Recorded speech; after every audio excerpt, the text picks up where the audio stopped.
Muito boa tarde, minha Paraíba. Chegou sexta-feira, estamos fechando a semana aqui nas edições do Rede Verdade, nesse dia 14 de abril de 2023. Uma alegria poder estar aqui na programação da sua TV Arapuã, junto com você, acompanhando tudo e trazendo todas as novidades e informações aí para você. No programa de hoje você vai ficar sabendo quem é o novo superintendente do INCRA aqui na Paraíba, o professor Antônio Barbosa.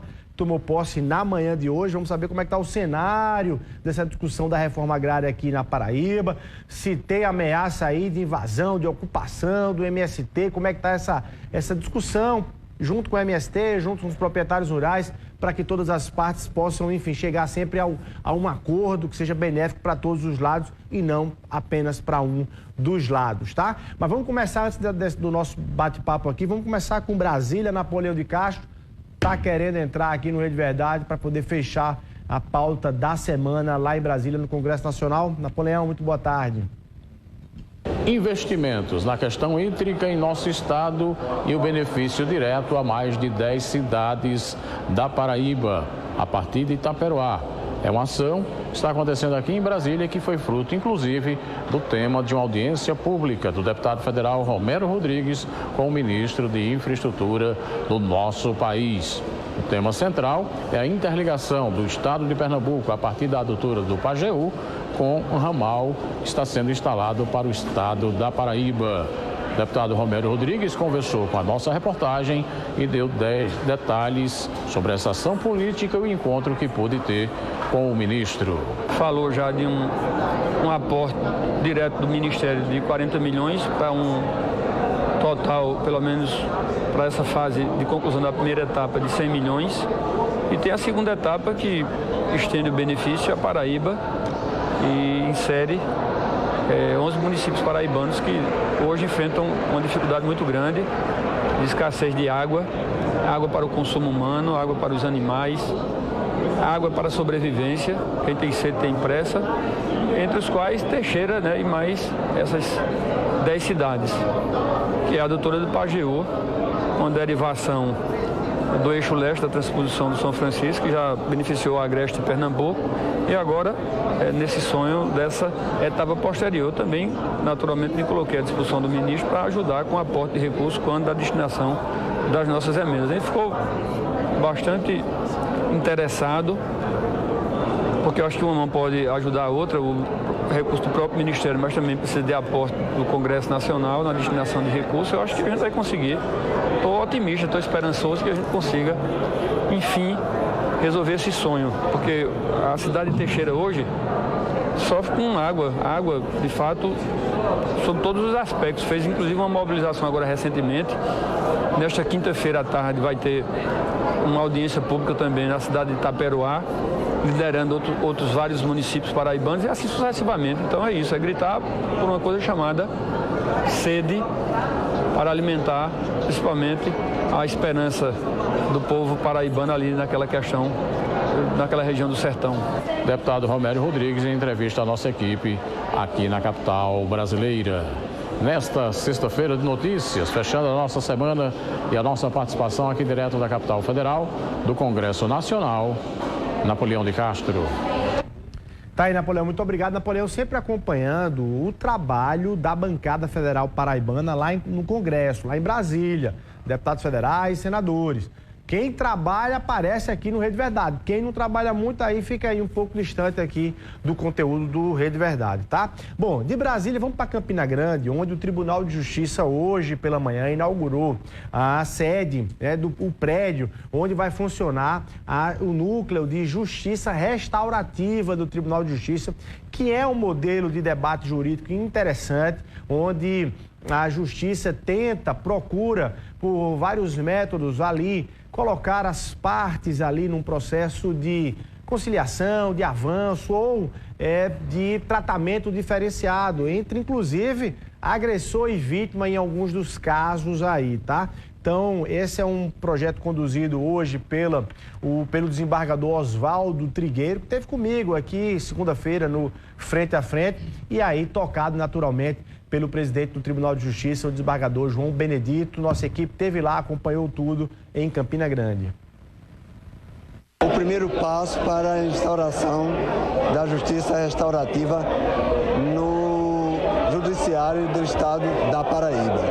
Escolhemos Campina Grande não por acaso, porque Campina ela tem alguns juízes e vários juízes que já fizeram cursos a respeito dessa matéria, e aí o coordenador, o desembargador Oswaldo, entendeu, houve por bem trazer aqui para Campina Grande a instauração desse núcleo.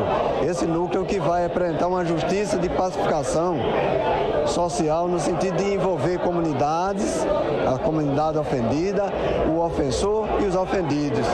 O ofensor para que ele tome a responsabilidade de que cometeu o dano e o ofendido que seja reparado desse dano que foi com ele praticado. É uma tentativa de se instaurar a paz social de uma forma menos traumática. Uma justiça nova, mas que não vai substituir a justiça tradicional, claro. É uma justiça onde se propõe que as partes conversem, que as comunidades, ofensor e ofendida, se conversem, que haja um facilitador para trazer, para juntar essas duas partes. E, enfim, evitar que haja reincidência nas hipóteses em que o tecido social foi esgaçado. A legitimidade veio de Campina, porque aqui em Campina, alguns juízes praticavam de forma muito veemente a justiça restaurativa, mas de forma individual. Nas suas comarcas, eles tentavam praticar a justiça restaurativa. E eu pude enxergar isso e verificar que nada melhor do que, no local onde tudo começou, a gente poder colocar o núcleo estadual. E até geograficamente é interessante, porque Campina é no centro do estado. Então é mais fácil para o interior, para o sertão, para o Cariri, Curimataú, volta para o Brejo, até o litoral, enfim, a gente está centralizado e é um desafio interessante a partir de Campina e eu acho que vai dar muito certo. Tá aí, bacana a iniciativa. Bom, vamos rapidinho para o intervalo comercial. No próximo bloco eu vou estar com o novo superintendente do INCRA aqui na Paraíba, professor, advogado Antônio Barbosa. Você não pode perder, um minutinho só.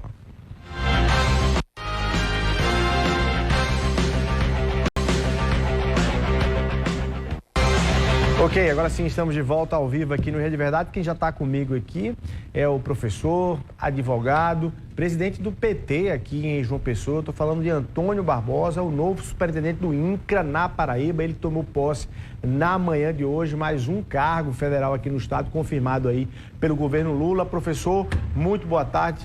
Obrigado pela sua presença aqui no Rede Verdade e parabéns pela indicação. Eu agradeço.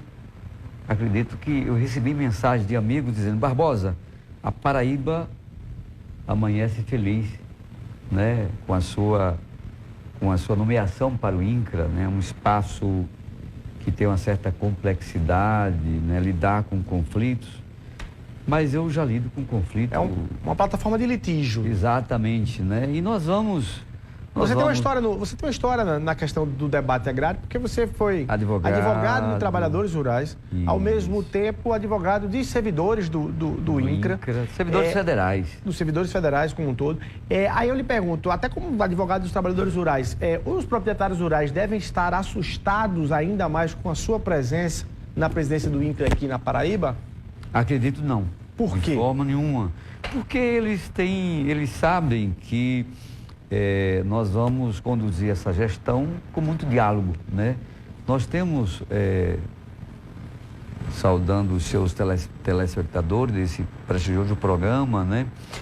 Dizer que nós sabemos dialogar, nós aprendemos, né?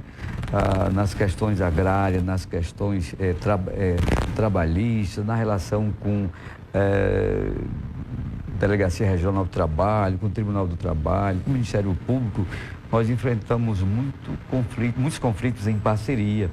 Então, nós vamos, em primeiro lugar, ser muito claro com as partes, né? Com o pessoal que eventualmente está ocupando terra, são cerca de 30 ocupações. Qual é o diagnóstico da Paraíba, professor, em números? do ponto de vista do número de assentamentos, de famílias, daquilo que está em ocupação, daquilo que já foi avançado? Qual é o diagnóstico da Paraíba? Nós temos hoje na Paraíba 322 assentamentos. 322 assentamentos pacificados?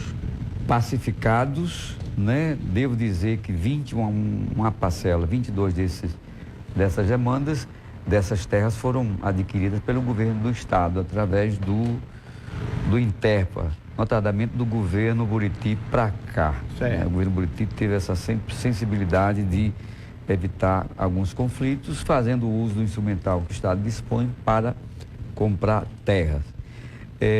Nesses 322 assentamentos, nós temos 15 mil famílias. 15 mil famílias no estado todo. Se você considerar 4 pessoas por família, nós temos 60 mil pessoas. Uma média? Uma média. Até um pouco mais. Pode chegar aos 70 mil. Mas nós temos nós temos esse mesmo quantitativo de agregados. As famílias vão crescendo, os filhos vão casando, vão constituindo novas famílias. Isso também vai gerando alguns problemas de regulamentação. Hoje, 30% das áreas, dos assentamentos na Paraíba e no Brasil, elas têm algum grau, algum nível de irregularidade, que nós vamos enfrentar com bastante altivez, né? E com uma certa pressa, porque se você tem uma família com problema de regulamentação, ela tem dificuldade de acessar o crédito. O governo federal está dispondo para o próximo ano, só para o PRONAF, né, sem contar com o PPA, com o PENAI. O PENAI está recebendo R$1,6 bilhão, e o PRONAF, Programa de Agricultura Familiar, que muito em parceria com as prefeituras, viabiliza o acesso ao crédito ao homem do campo. Hoje nós temos, o governo federal disponibilizou 7,5 bilhões, né, para atender as questões de assistência técnica e de crédito para essas comunidades. Por que o ano começou, 2023, o governo Lula aumentou aí o número de ocupações, de invasões do MST no Brasil como um todo?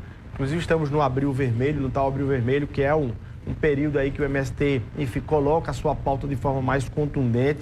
Por que ela aumentou e quais são os riscos disso acontecer aqui na Paraíba, com os poderes públicos perdendo o controle em relação a essas ocupações? Primeiro, o poder público não vai perder mais esse controle, porque o poder público vai dialogar, vai se antecipar às eventuais ocupações e vai poder, e vai dar um tratamento aos já assentados e, porventura, novos assentamentos, que hoje nós temos na Paraíba cerca de 30 ocupações. Nós vamos ter um diálogo republicano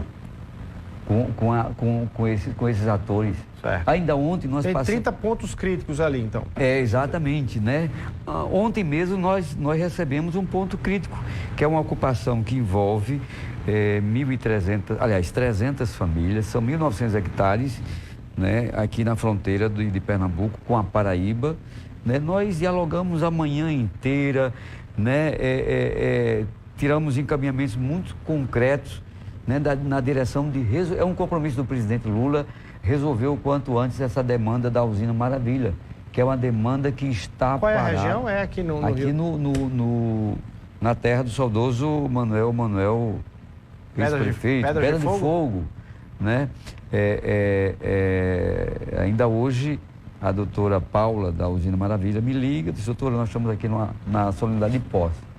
Aguarde segunda-feira chegar, que nós vamos nós vamos apressar essas tratativas, no sentido de que a parte que cabe ao governo federal é uma usina que abriu falência, que deve ter mais de mil trabalhadores com ações trabalhistas pendentes aqui no nosso judiciário e lá em Pernambuco, né?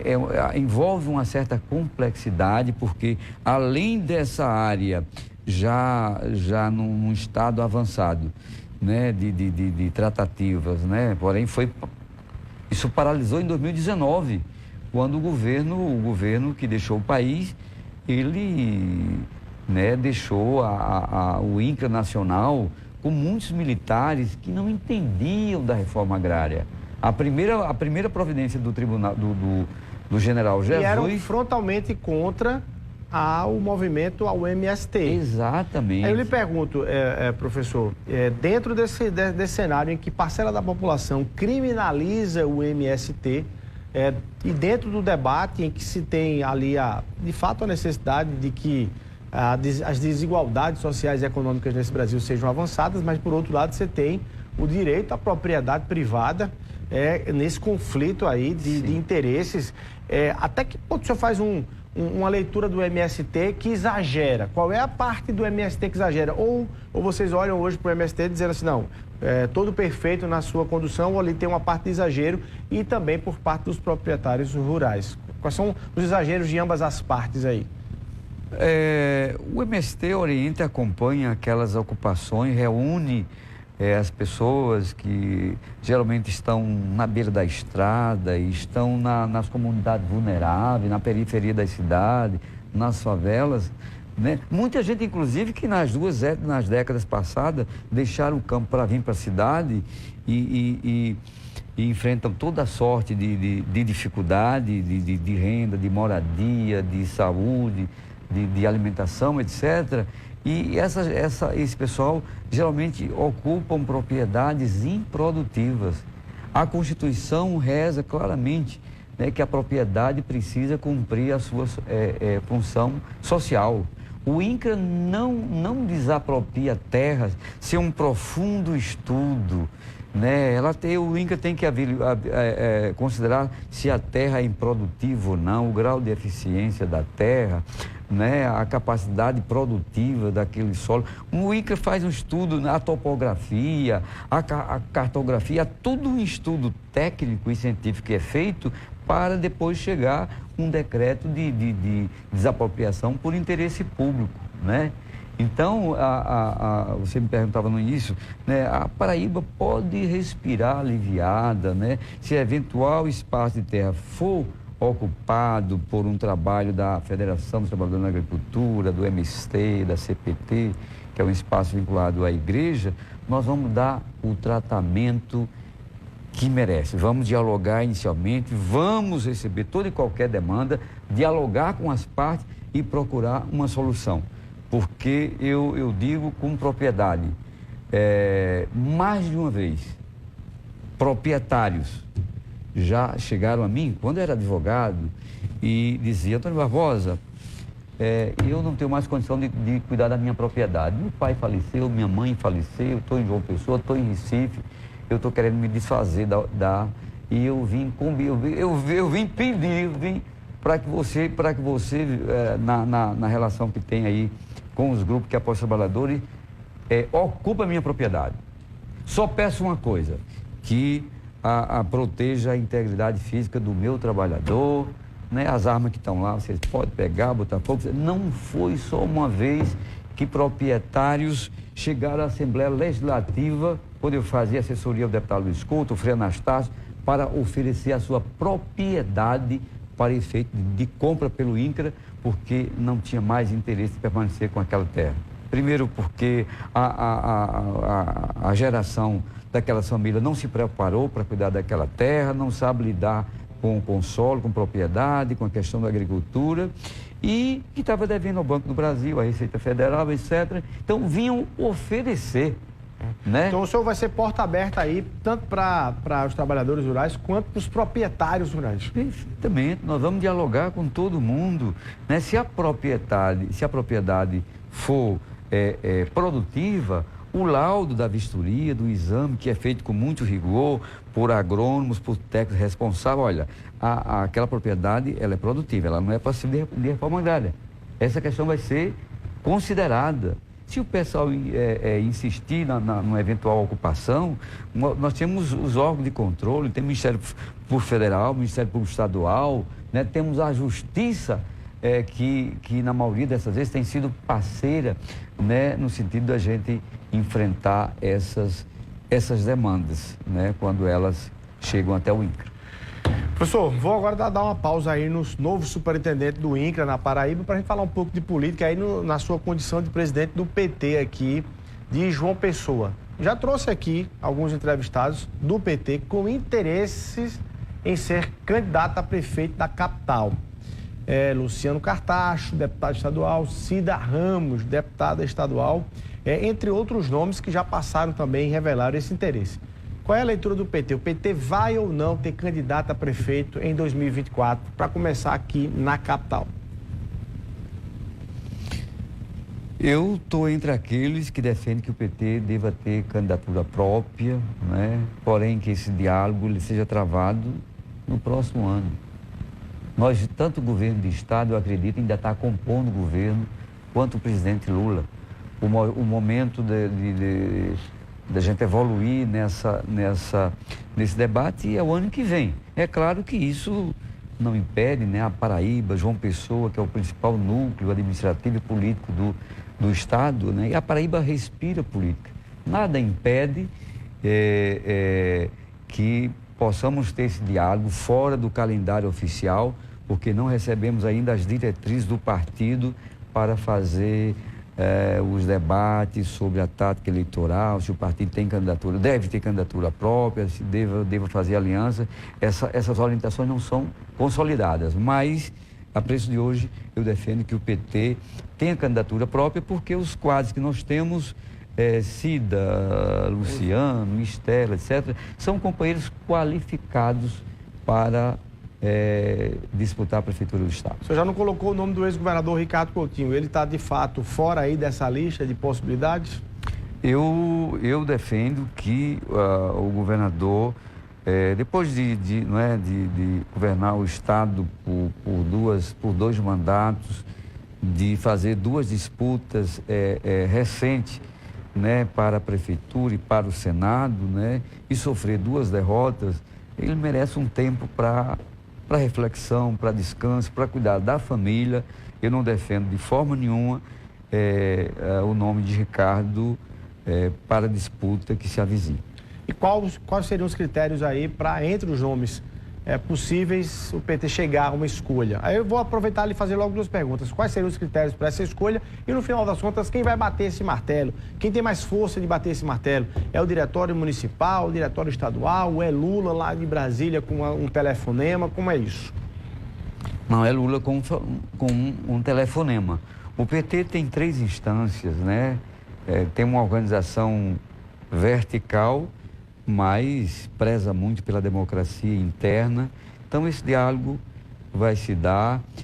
O diretório municipal tem a função de conduzir o processo, mas dialogando muito com a instância municipal e a instância nacional, né? Uma disputa eleitoral em grandes centros, ela tem sua complexidade, tem o seu grau de importância. Então, esse diálogo é feito entre as 3 instâncias e vamos fazer isso de forma democrática, de forma transparente. Nós estamos aí com 5 postulações e o PT tem instrumental suficiente para escolher uma ou um na hora certa para disputar a próxima eleição. Agora, o PT está ali, vou usar uma expressão bem popular, encangado com o governo João Azevedo, tanto do ponto de vista aqui na Paraíba, quanto o próprio governador João Azevedo, na boa relação que desfruta com o presidente Lula, com os ministros, com o governo federal. Isso pode ser um item de retirada do PT do debate em função do governador aí poder dizer, olha, estou precisando do apoio do PT aqui em João Pessoa, seja para uma candidatura do PSB, do governador, seja para a reeleição do prefeito Cícero? Parceiros dialogam, né? O presidente Lula e nós apoiamos o governador João Azevedo em sua recente eleição. Ele hoje cumpre um papel estratégico na presidência do consórcio Nordeste, na relação com o governo federal, né? Eu tenho dito que nós já apoiamos o governador por 2 mandatos, né? Pode haver perfeitamente um movimento para atrair o apoio do governador a um dos nossos postulantes, seja Cida, seja...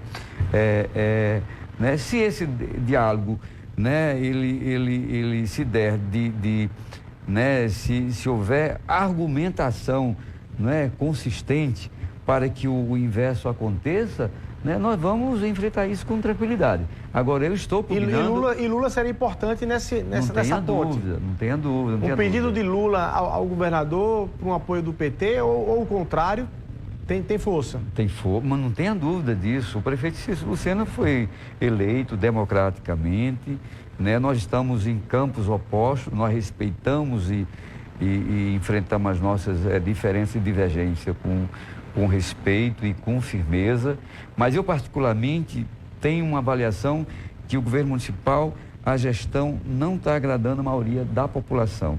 Então, naturalmente, um postulante à prefeitura que venha do PSB ou do PT, eles terão força para conquistar a prefeitura de João Pessoa na próxima gestão. Olha aí.